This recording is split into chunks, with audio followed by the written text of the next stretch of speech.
ՔՊԱ-ական Փարաքարի նախկին համայնքապետ Լյուդվիգ Գուլնազարյանի մասնակցությամբ միջադեպի գործով նախաքննության ավարտ է հայտարարվել և գործը ուղարկվել է դատարան։ 2024 թվականին Երևանի Աջափնյակ համայնքում կրակոցներ էին հնչել։ Ավտոլվացման կետերից մեկում կեսգիշերին վիճաբանությունն ավարտվել էր սպանությամբ։ Դեպքի վայրից հրազենային վնասվածքով 42-ամյա տղամարդուն տեղափոխել էին հիվանդանոց, որտեղ էլ նա մահացել էր։ Ըստ քննչականի կրակողը սպանվածի եղբայրն է։ Կրակոցների կիզակետում էր եղել նաև ՔՊԱ-ական Լյուդվիգ Գուլնազարյանը։ Ինչ էր անում Փարաքարի համայնքապետը դեպքի վայրում, արդյոք վիճաբանության կողմերից էր։ Մամուլում տեղեկություններ տարածվեցին, որ նա էլ է ոտքից վիրավորվել։ Ըստ հրապարակումների ավտոլվացման կետը, որտեղ տեղի է ունեցել միջադեպը, Փարաքարի համայնքապետի ընկերոջինն է։ Վիճաբանության ժամանակ համայնքապետը դեպքի վայր էր գնացել իր ընկերներին աջակցելու նպատակով։ Վիճաբանության ընթացքում կրակոցներ էին հնչել։ Արդյունքում մեղադրյալի աթոռին հայտնվեց մեկ անձ՝ Արմեն Մանուկյանը, որին մեղադրանք է առաջադրվել 2024 թվականի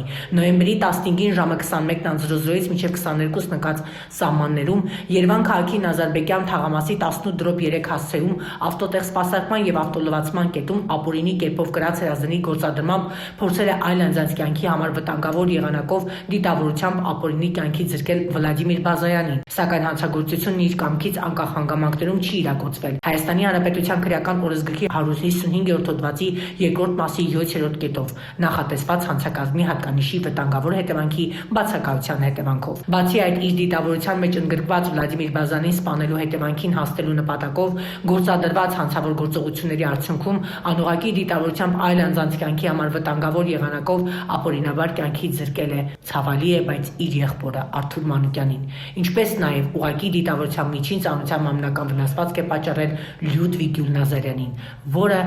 ՔՊԱ-ական Փարաքարի նախկին ղեկավարն է։ Փարաքարի ՔՊԱ-ական համայնքապետ Գուլնազարյանի համար կրակոցների կիզակետում լինելը ճակատագրական դարձավ ու սահմանափակվեցին միայն նրա Փարաքարի համայնքապետի պաշտոնից հեռացնելով։ Իսկ ահա կրակոցներ արձակած անձը, որի կրակոցից հարազատ եղբայրը մահացավ, այսօր հայտնվել է դատարանի առաջ։